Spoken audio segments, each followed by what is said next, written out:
En esta diapositiva tenemos un extracto de las últimas estadísticas del Instituto Nacional de Estadísticas, del INE, en el cual aparece la lista abreviada de causas de muerte del año 2009.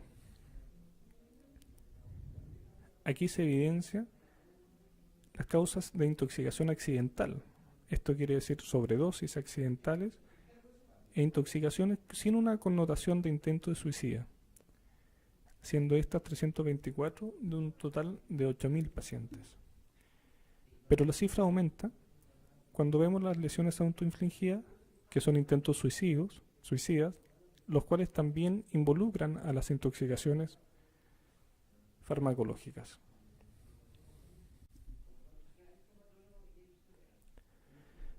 Existen diferentes mecanismos de toxicidad, dado por el bloqueo de los canales que están involucrados en el potencial de acción del miocito. Es así como el bloqueo de los canales de potasio, de sodio, de la bomba sodio-potasio ATPasa, los canales de calcio y el bloqueo de los receptores beta-adrenérgicos constituyen los principales mecanismos de toxicidad del sistema excitoconductor.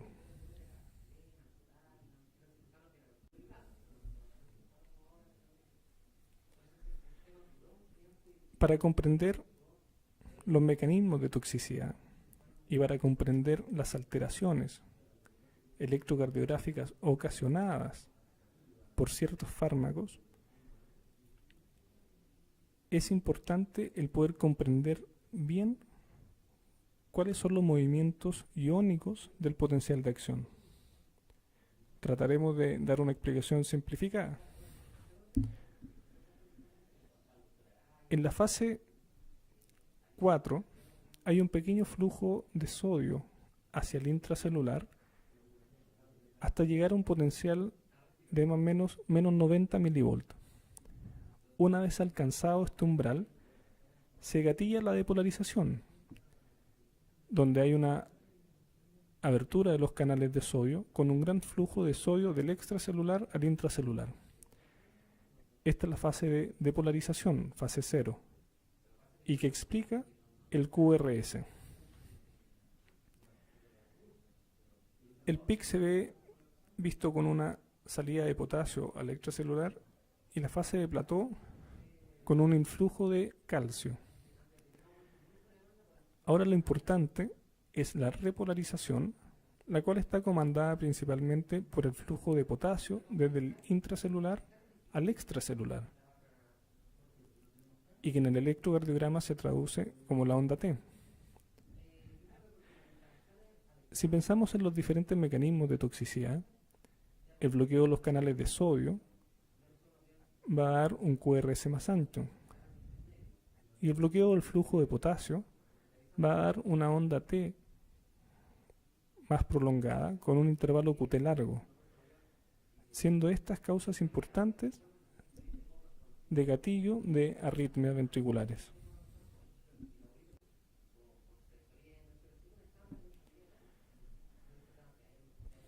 Existen varios medicamentos que bloquean el flujo salida del potasio, desde el intracelular al extracelular. Los flujos de potasio son los responsables de la repolarización, como ya lo habíamos mencionado. Y un bloqueo a este flujo se traduce como una prolongación de la repolarización, que en el electrocardiograma se ve una prolongación del intervalo QT, el cual se asocia a taquicardias ventriculares. Aquí tenemos un potencial de acción normal, con un QRS normal y una onda P y T normales.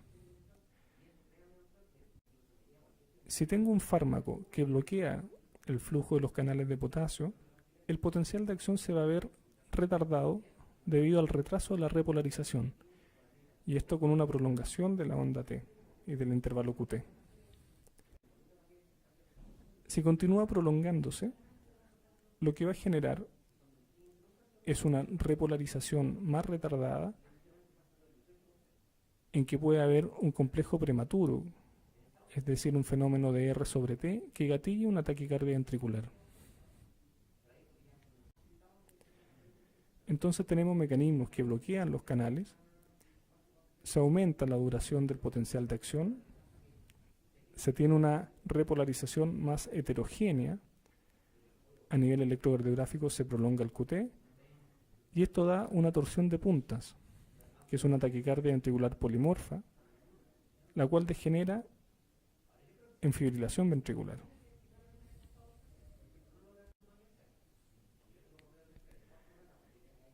Para continuar con la explicación, bloqueo la salida de potasio y lo que obtengo es un potencial de acción más prolongado y un intervalo QT prolongado. Este es un ejemplo de una torsión de puntas.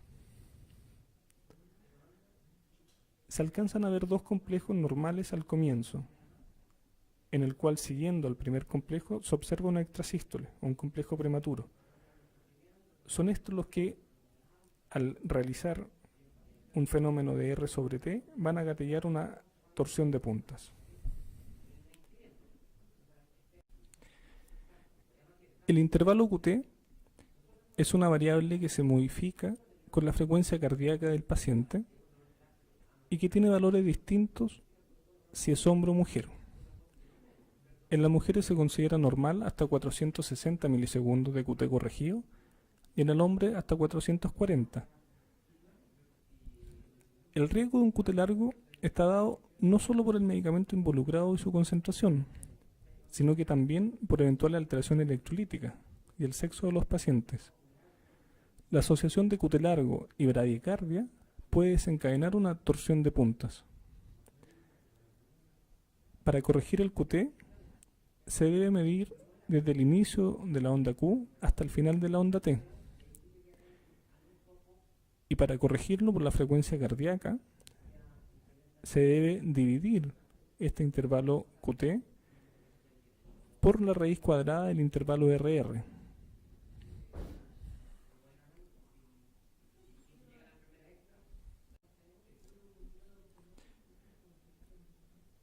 Tenemos un sinfín de medicamentos que bloquean los canales de potasio, que principalmente los podríamos agrupar en antihistamínicos, antipsicóticos, antidepresivos tricíclicos, quinolonas y también los diferentes grupos de antiarrítmicos, siendo varios de ellos de uso habitual en los servicios de urgencia o en la receta que le dejaremos al paciente cuando se vaya de alta.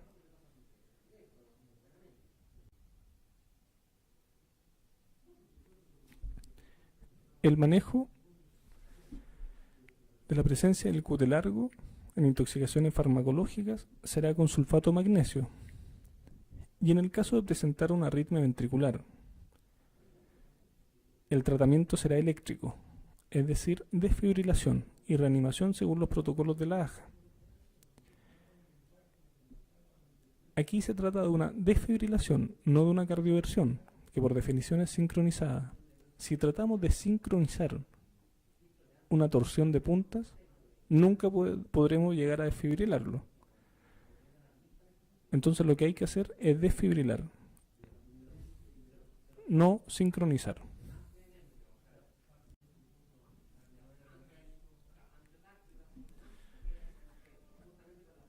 De todas las intoxicaciones, la sobredosis por antidepresivos tricíclicos es una de las intoxicaciones farmacológicas más frecuentes y es la que origina una mayor mortalidad en los servicios de urgencia. La amitriptilina actúa en varios canales, pero fundamentalmente en los canales de sodio.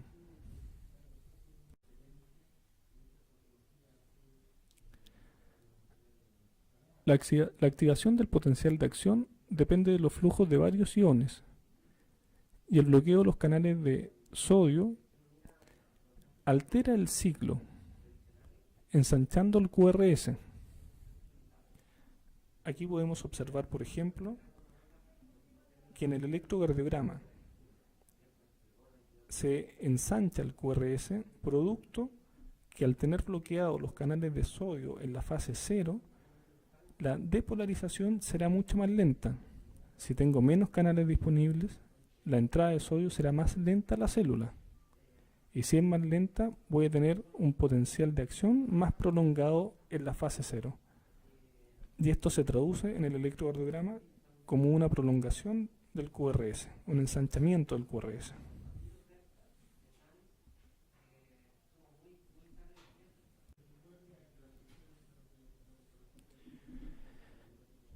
La intoxicación por los bloqueadores de canales de sodio produce varias alteraciones en el electrocardiograma.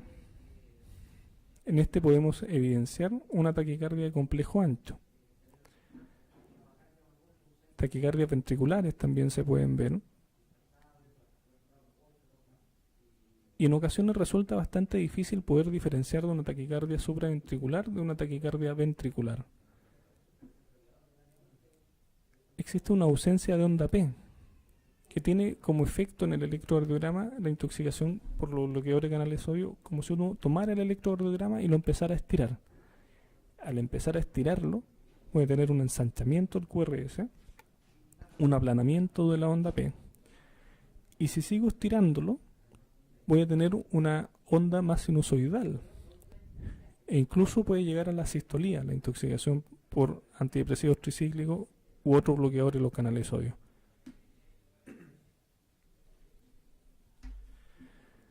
También provoca bradicardia.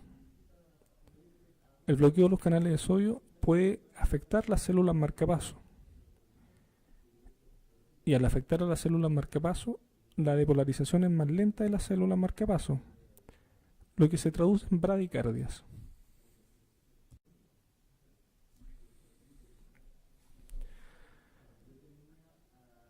Lo fundamental en el manejo de todo paciente intoxicado es la terapia de sostén.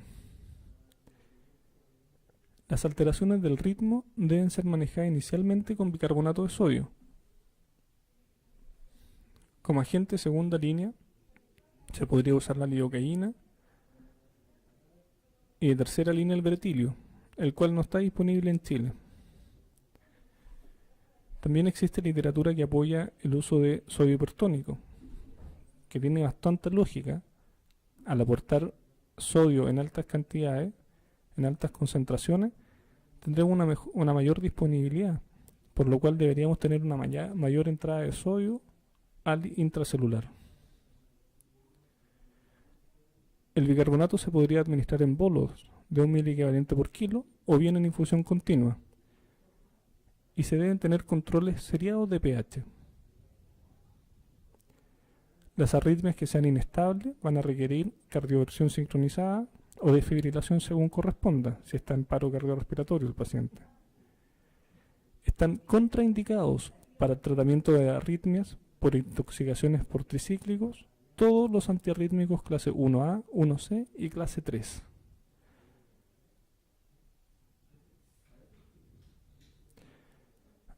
Algunos artículos más recientes han demostrado que la administración de emulsiones lipídicas disminuiría la toxicidad por los antidepresivos tricíclicos. Las concentraciones lipídicas han sido usadas inicialmente por intoxicaciones por anestésicos locales, en el contexto de anestesia, pero también se está explorando su uso para otras intoxicaciones.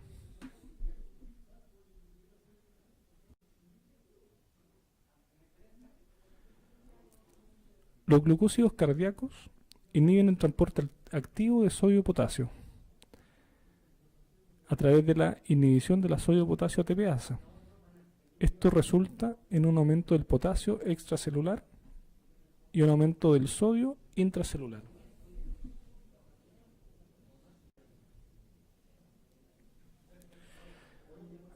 Los glicósidos también aumentan el tono vagal, que puede conducir a una depresión del nodo aurículo ventricular y provocar así bradicardias. En la clínica, los derivados digitálicos se utilizan para aumentar el inotropismo del miocardio y también para disminuir la conducción auriculoventricular.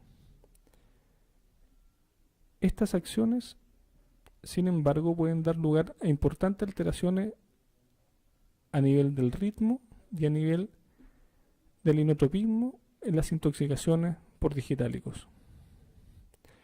Por lo demás, la digoxina, por ejemplo, tiene un estrecho margen terapéutico y existen varias patologías que se asocian a intoxicaciones por digoxina, tales como la insuficiencia cardíaca, la insuficiencia renal, etc.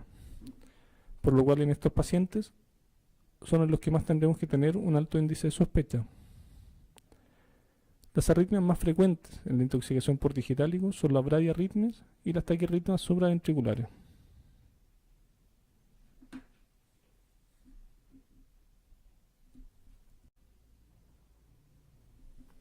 En los pacientes intoxicados que presentan arritmias, la terapia de primera línea serán los anticuerpos antidigoxina específicos, FAP.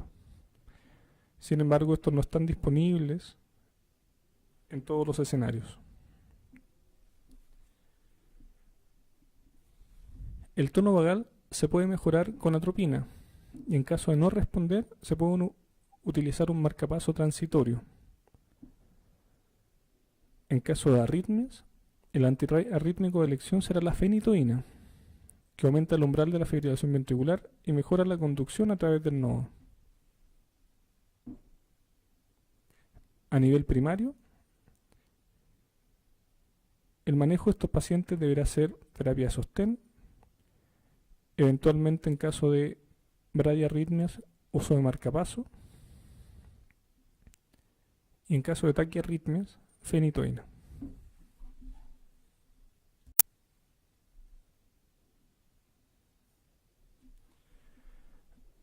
En la intoxicación por bloqueadores de los canales de calcio, lo que ocurre es una disminución de la disponibilidad del calcio intracelular, resultando en disminución de la velocidad de conducción y disminución de la contractilidad, disminuye el inotropismo, provocando todo esto vasodilatación y disminución del gasto cardíaco, y clínicamente se va a expresar con bradicardia, hipotensión y shock.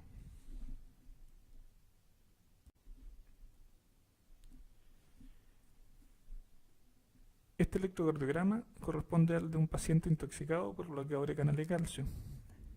Se hace evidente la importante bradicardia y el ritmo de escape ventricular.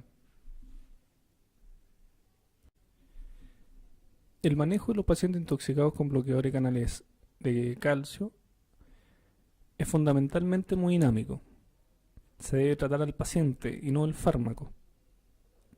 Sin embargo, tanto en la intoxicación por bloqueadores de canales de calcio como de intoxicaciones por beta bloqueo, ha aparecido bastante evidencia, principalmente trabajo en animales, que avalarían ciertas conductas.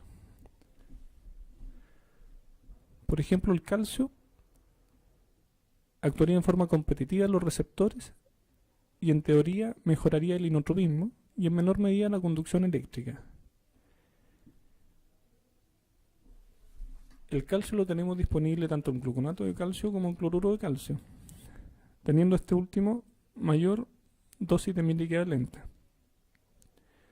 La dosis con cloruro de calcio podría ser en bolo,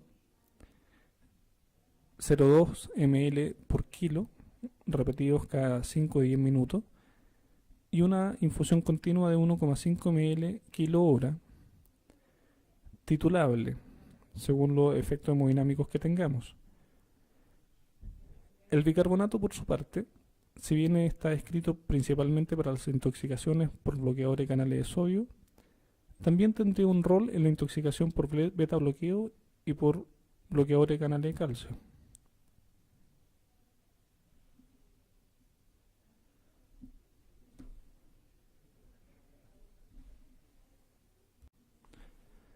La intoxicación por beta bloqueo causa bradicardia y bloqueos auriculoventriculares. La intoxicación por propranolol se asocia a una mayor mortalidad que el resto de los beta bloqueos, ya que tiene un efecto de bloqueo de los canales de sodio. El sotalol, por su parte, se asocia con prolongación del intervalo QT a través del bloqueo de los canales de potasio, teniendo también riesgo de muerte súbita a través de arritmias ventriculares.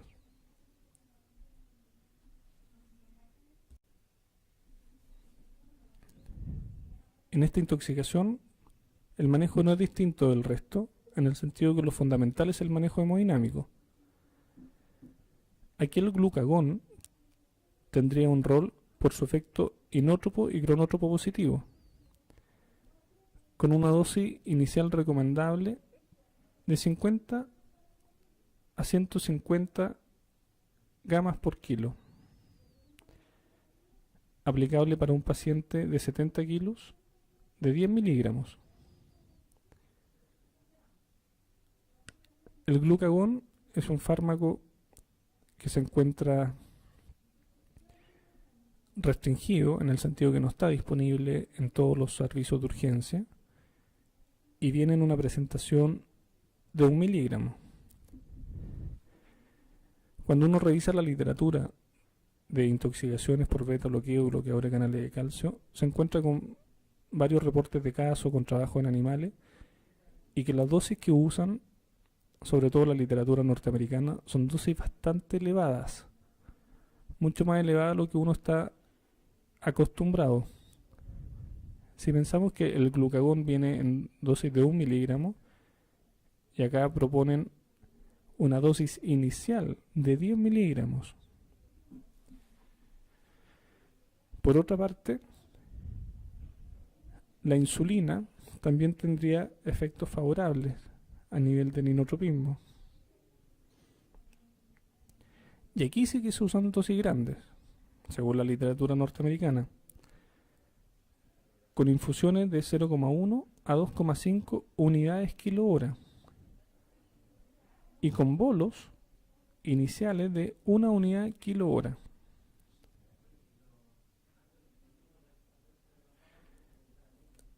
Las dosis que podemos encontrar de glucagón, de insulina, etc., son dosis a las cuales uno no está acostumbrado en la práctica clínica por varios factores. Uno, por el desconocimiento, y dos,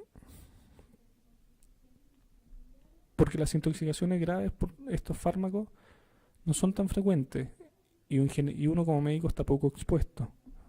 Pero debe saber que aparte del manejo hemodinámico, existen ciertos medicamentos que con una dosis apropiada y actuando en los receptores apropiados podemos tener un mejor outcome para nuestros pacientes.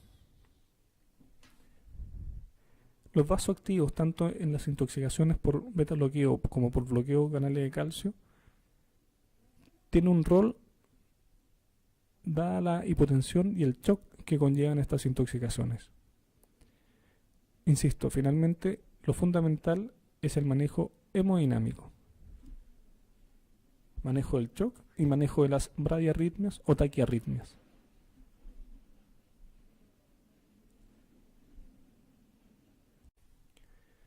Para finalizar, recordarles que estas clases son complementarias al texto, por lo tanto les recomiendo fuertemente estudiar de ambas. Y recordar que las arritmias por intoxicaciones se asocian a una alta morbimortalidad y pueden estar gatilladas por intoxicaciones con diferentes fármacos. En la práctica clínica no siempre estaremos en conocimiento del fármaco que toma el paciente con el cual está intoxicado, y lo que debemos hacer es el manejo de sostén, control de las taquiarritmias, control de las bradiarritmias y el soporte hemodinámico con vasoactivos, etc. Lo fundamental no siempre es saber qué fármaco está involucrado, sino que lo fundamental es manejar al paciente. La presencia de las alteraciones electrocardiográficas en las intoxicaciones nos puede orientar al tipo de fármacos. Por ejemplo, una prolongación del QRS, sabremos que el problema está en los canales de sodio, y un bloqueo de los canales de sodio es el que nos produce este ensanchamiento del QRS. Una prolongación del QT, vamos a tener problemas con los canales de potasio. Entonces es importante poder reconocer a través del electrocardiograma las alteraciones que pueden estar provocadas por diferentes intoxicaciones. Espero que esta clase haya sido un aporte y nos vemos en la próxima clase.